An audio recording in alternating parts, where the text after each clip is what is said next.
Do you know someone like this? A woman who says things she doesn't really mean when she's around a man she likes or someone she wants to impress. A funny woman. While it might be a way to show affection, it's a different story if she changes her attitude based on who she's with. Funny girls always end up causing harm behind the scenes. I'm going to share a story about when I was on the receiving end of this behavior. My name is Flora. 7 years ago, I was in a 3-year relationship with a guy named Daniel, and we were planning to get married in the fall. Around that time, we found out that his older brother was also planning to get married. It was great to have 2 happy events happening at the same time, but considering the financial burden on the invited guests, we thought it might be better to avoid having them overlap. So we had a discussion and decided that the older brother would have his wedding first. That's when Nina, his wife, became my sister-in-law. I'm 2 years younger than her, and she was very kind, treating me like a sister. I thought we'd get along well as sisters-in-law. But her attitude changed completely 6 months after her wedding. It was the day we came back from our honeymoon.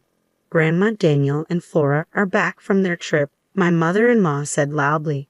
Daniel's 80-year-old grandmother, who lives with my in-laws, came out of the back room. Daniel, Flora, welcome back. I brought you the toffee you like. When I handed my grandmother-in-law her gift, she smiled happily. Daniel, you've really got yourself a great wife. She even thought of me during the wedding ceremony. It was an intimate ceremony with just family, and even the meal was Japanese cuisine, which is rare for young people these days. It was then that my sister-in-law, Nina, walked in. Oh, you all look like you're having a good time together. Nina, you came just in time. Daniel and Flora brought us some toffee from their honeymoon. Join us, my mother-in-law invited her. But Nina replied, not this time. I just came to drop off the invitations for your birthday party, mother-in-law. Well, I have some things to do, so I'm going to take off. Then she walked out the front door. I followed her. Here's a souvenir. It's not much, I said, handing her a paper bag with sweets. She peeked inside and laughed. It looks like something you could buy at any train station, huh? I'm sorry, I stammered. And Flora, from now on, could you stop calling me by my first name? You're married now, so you should understand, right? Yes, I replied, feeling taken aback. The Nina who used to call me by my first name or a nickname now addressed me more formally, and her words and tone seemed harsh. What could have happened? I wondered if I had done something to upset her, but I couldn't think of anything. Maybe she was just in a bad mood. Still, I was left with an uneasy feeling. At the restaurant my sister-in-law had booked for my mother-in-law's birthday celebration, my in-laws and Nina were waiting. I was about to ask why my grandmother-in-law wasn't there, but my sister-in-law spoke up. Now that everyone's here, father-in-law, could you please say a few words for the toast? We finished the main course, and just as we were about to have dessert, my sister-in-law said, Mother-in-law, this is a birthday present from Ty and me. When my mother-in-law opened the box my sister-in-law handed her, it revealed a high-end bag. Oh my, can I really accept such an expensive gift? We chose it because we thought it would be perfect for a fashionable mother-in-law like you. Nina had also given my father-in-law a watch for his birthday 3 months earlier. Seeing my mother-in-law's happiness, my sister-in-law looked at me with satisfaction. Flora, you have something too, right? Yes, I'm not sure how to follow that, but as my mother-in-law unwrapped the package I handed her, she exclaimed, Oh, how lovely. Did you make this, Flora? Yes, I enjoy sewing. I had given her a handmade apron. I remembered my mother-in-law saying before that she wished there were more fashionable aprons out there, so I made one to suit her taste. Thank you. This is exactly what I wanted, and it's even more special that you made it for me. My mother-in-law was delighted. My sister-in-law, who had been nodding along to the conversation, smiled and said, Flora, you're really skillful with your hands. I'm jealous. Can you teach me sometime? I had been worried about how my gift would be received, so I was relieved by their kind words. I excused myself and went to the restroom. While washing my hands, I felt someone's gaze on me. I looked up to see my sister-in-law glaring at me through the mirror. I had a shocked expression on my face. What's so surprising? She snapped. I'm sorry, I mumbled, still taken aback. I didn't notice at first. Hey Flora, what's with that birthday present? Did you really think she'd be happy with something like that? A handmade apron. It's so outdated, like something from a grade school economics class. She laughed, mocking me while crossing her arms. I feel like I'll catch your bad taste if I'm around you, she said, pinching her nose and making a gesture to fan away the smell before leaving the restroom. From that point on, my sister-in-law acted completely different when we were alone compared to when we were with family. My husband would just tell me not to worry about it and wouldn't take the issue seriously. Still, I continued to visit my in-laws' house to see my grandmother-in-law, who looked forward to my visits. Lately, I hadn't had any run-ins with my sister-in-law. Then one day, I received a message from her after a long time. I have something to tell you. When I went to my in-laws' house that day, my sister-in-law, who had come alone, was happily chatting with them.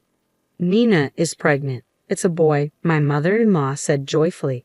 My in-laws already knew about my sister-in-law's pregnancy, but they had called us over so she could tell us in person. Feeling mixed emotions while my in-laws beamed with happiness, I pretended to make tea and went to the kitchen. Even so, I couldn't help but listen to the conversation in the living room. Actually, there's something I'd like to ask, my sister-in-law said. What is it? Don't be shy, just say it. Well, I talked to Ty about it, and we were wondering if we could live here with you after the baby is born. So, here's a proposal. If the family grows, it might become a little cramped, so we would appreciate it if we could renovate the house. Of course, we'll cover the expenses. She suggested this humbly, but I felt she might have had another motive. Unaware of this, my father-in-law said, I appreciate the sentiment, but wouldn't we all end up being overly conscious of each other? My father-in-law said, you don't have to worry about us, but why don't you just build your own house? If it's about money, we'd be happy to help. Right, honey? Yeah, that's right, my mother-in-law agreed. Upon hearing my in-law's words, my sister-in-law said, really? Are you sure?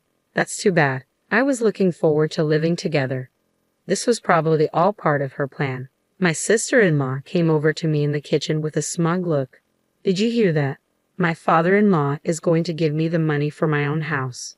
She casually revealed that she never had any intention of living with her in-laws from the start. My future is secure now. I have a husband who works at a top-tier company, a new house, and a son on the way. Plus, I've got my in-laws on my side. You really picked the wrong person to mess with. Excuse me. Being friends with that old woman won't get you anywhere, she added. Unable to hold back any longer, I raised my voice. Nina, that's completely inappropriate. Don't be so loud. Everyone will hear you, she whispered in my ear. God must be watching over me. After all, he made sure I, as the eldest son's wife, would have a child before you. I didn't immediately understand what my sister-in-law meant, but then I realized something. How did she know about it? Only my husband and grandmother-in-law should have known. Suddenly, my grandmother-in-law walked up. What are you two talking about? Oh, it's nothing, my sister-in-law replied with a fake smile before quickly returning to the living room. Flora, would you like to have some tea in my room? Once inside, my grandmother-in-law checked again to make sure no one was outside the room and said, Flora, is Nina being mean to you? I replied, hesitating. My grandmother-in-law told me she had begun to notice my sister-in-law's true nature. When I told my grandmother-in-law that Nina knew about my miscarriage, she said she must have eavesdropped on our conversation in this room. Had planned to keep my pregnancy a secret for the first several weeks, only telling my husband and grandmother-in-law because I didn't know what my sister-in-law would do if she found out. Unfortunately, I ended up having a miscarriage. My sister-in-law had deliberately called us to her in-laws' house to announce her pregnancy. I couldn't help but think she was mocking me. I couldn't forgive her. I decided to tell my elderly grandmother-in-law everything about Nina's behavior, which I hadn't mentioned before to avoid worrying her. My grandmother-in-law held my hand and said, Don't worry, Flora. Leave it to this old lady. Several months later, my sister-in-law gave birth to a baby boy at a hospital near her parents' home. We gave her husband some money as a gift, but I separately sent a present to Nina's family home. Even though she should have received it by now, she never said anything. I decided to call my sister-in-law in front of my grandmother-in-law and parents-in-law. What, you're asking for a thank you? Sending me such a cheap handmade baby outfit? How stingy can you be? My sister-in-law started the conversation by ranting loudly. I put her on speaker. I threw that thing in the trash already. Just send me a stroller instead. I waited for my sister-in-law to finish before revealing the truth. Nina, did you check what was inside that gift? What? Yes, I made the baby outfit, but your father-in-law asked me to. Your parents-in-law embroidered your child's name on the chest of the outfit. I also mentioned that in the letter I included. Didn't you read it? What? Are you kidding? My sister-in-law's confident tone gradually faded. Flora, hold on a minute. I could hear voices in the background. Mom, where did you put that bag I threw in the trash? What bag? What was in it? Just look next time. My sister-in-law and her mother's conversation was clearly audible even though she probably thought she was covering the phone. I'm sorry, Flora. There was a little misunderstanding. Suddenly, my sister-in-law's tone changed to a more humble one. It seems my mom accidentally threw it away, mistaking it for trash. If our in-laws find out about this, they'll be upset. My sister-in-law made endless excuses and ultimately asked me to make the same baby outfit again. Flora, I'm sorry for being so harsh before. I didn't mean anything by it, so please just help me out this time. Nina, who had said many hurtful things to me, was now trying to butter me up. All right, I'll do it just this once, considering your parents-in-law's feelings. I hung up the phone after saying that. Now you see, that's her true nature, my grandmother-in-law, who had been listening nearby, said to my parents-in-law. Actually, before giving birth, my sister-in-law had bailed on my grandmother-in-law's birthday party, claiming she was sick.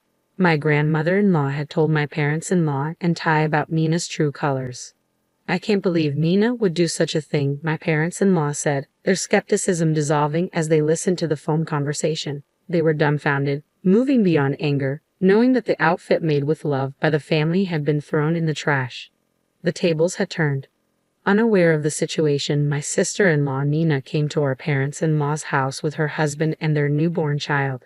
We couldn't confront her while our in-laws were meeting their first grandchild for the first time, so Daniel and I greeted them with casual smiles. How adorable. I wonder if he has my mouth. His eyebrows are like mine, Nina remarked. Watching my in-laws, who couldn't help but adore their grandchild, I thought the phrase, they wouldn't feel pain even if their eyes were poked, truly applied here.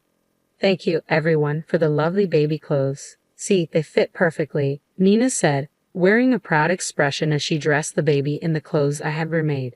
Yes, they do, I replied. Seeing the happy faces of the in-laws, Nina smiled at me. At that moment, my mother-in-law said with a puzzled expression, something seems off. What? These baby clothes? The embroidery wasn't this beautiful before, was it? Am I imagining things? She tilted her head. Oh no, it's always been this beautiful, Nina replied nervously. I guess so, my mother-in-law said, seemingly convinced. Nina laughed nervously, relieved that nothing more came of it. Let me hold my great-grandchild, my grandmother-in-law said, reaching out. Don't touch the baby with your dirty hands. Nina snapped reflexively, brushing away her great-grandmother's hand. It was a reflex, revealing her true nature. Flustered, Nina quickly said, I'm sorry, Grandma. I didn't mean it like that, Nina desperately tried to explain, but icy cold gazes were directed at her. Well, it doesn't matter, Great-Grandma said with a laugh. You may try to keep up appearances, but sometimes your true colors show unexpectedly, right, Nina? Ha! Oh no, did I let something slip? Nina was speechless at Great-Grandma's response. Backed into a corner, she said, Great-Grandma, can we have another birthday party for you? I couldn't attend the last one because I wasn't feeling well. Oh, there it is, her signature about face. Would you prefer Japanese cuisine? I could make a reservation at a fancy restaurant, Nina asked, rubbing her hands together. No, I don't like eating out. I'd rather try some of your homemade cooking instead of a fancy feast. Is cooking not your strong suit, Nina? No, it's not like that. Of course I'll cook for you, she said confidently. But later she called me. Can you do me a favor? Nina asked me to help her cook, assuming I'd bail her out like I did with the baby clothes. But things wouldn't go her way this time. I'm sorry, Nina, but no. Great-Grandma has had my cooking and would know right away. Why didn't you just be honest if you can't cook? Maybe she didn't expect me to say that. Fine, she said and hung up the phone. At Great-Grandma's birthday party, there were fancy boxes of food lined up on the table. Did you make all this, Nina? Great-Grandma asked with an innocent expression. Yes, I did. I'm not sure if you'll like it, though, Nina replied. Knowing her, she probably ordered high-end dishes and just changed out the plates because she refused to admit that she couldn't cook. Relieved that she managed to avoid complete embarrassment, she showed a gift to her grandmother-in-law. "Grandma, this is just a small token, but I hope you like it and wear it." "Oh, this looks like expensive clothing, but it's too fancy for me to wear. I feel bad, but can you return it to the store you bought it from?" You don't like it. I can get something else." Nina hesitated. Grandmother-in-law said, "Nina, would you like to live with us here? That would be the best present." It would mean I could enjoy your delicious cooking every day." "Live together." "Right, father-in-law?" Great-grandma asked, looking at him. Nina was visibly shaken by the unexpected request. "It's just a thought. Besides, Nina, weren't you planning to live with us? Is there a problem?" After about 10 seconds of silence, Nina finally opened her mouth. "I'm sorry. The truth is, I can't cook at all, but I didn't want to tell you, so I ordered food," Nina confessed. "Well, if that's the case, you should have just told us the truth," Great-grandma replied. "Yes, I'm sorry." Nina apologized for the cooking issue and clearly wanted to slide past the topic of living together, but Great-grandma wasn't finished yet. "Don't worry, I was just joking about us living together." "What? It was just a joke." Nina's face looked relieved. But grandmother-in-law's next words were unexpected. "Don't be so relieved just yet." "Huh? I'd rather you not set foot in the house if you can be honest." "What?" Nina's usually quiet husband, Ty, spoke up. "Nina, apologized to Flora. Throwing away the clothes she made for the baby is a terrible thing to do." It was the first time I'd seen Ty angry. "I'll apologize. I didn't do anything wrong." Nina still refused to acknowledge her actions. I had it. "Nina, it's all out in the open. Should I show you?" I showed her my smartphone. "Here, I have all our conversations recorded. Wanna hear?"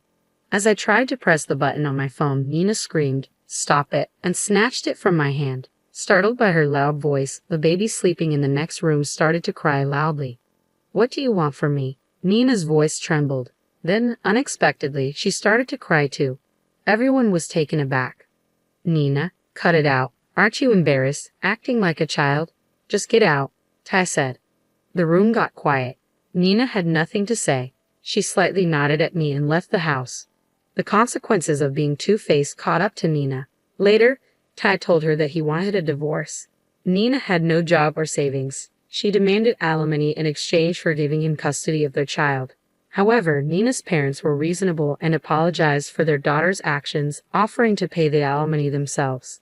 Nina, who moved back in with her parents, sent Ty messages complaining about living with her stubborn sister-in-law and how unbearable it was. Nina didn't care about her child at all. Ty was fed up and said, "You brought this on yourself," and he blocked her. After the divorce, Ty remarried and lived with his son in his parents' home. "Please call me Anna. You don't have to call me sister-in-law." Anna, who was a year older, was very kind and cheerful, and the baby quickly warmed up to her. Thanks to the in-laws, the family of 3 now lives in an apartment near their house. My husband and I, blessed with 2 daughters, moved into the in-laws' house when Ty and his family moved out. The in-laws love watching their grandchildren grow up. Grandmother named our 2 daughters. My name, Flora, means flower, so she chose the names Lily and Jasmine. The girls called my grandmother-in-law Gigi. She will celebrate her 88th birthday this year. Today, she sits on the porch watching her great-grandchildren play in the sandbox. "Gigi, here's some toffee," the girls say, offering her balls of mud. She laughs and says, "Thank you, it's delicious." As I watch this adorable exchange from a distance, I whisper, "Gigi, please live a long life and watch over our children as they grow up."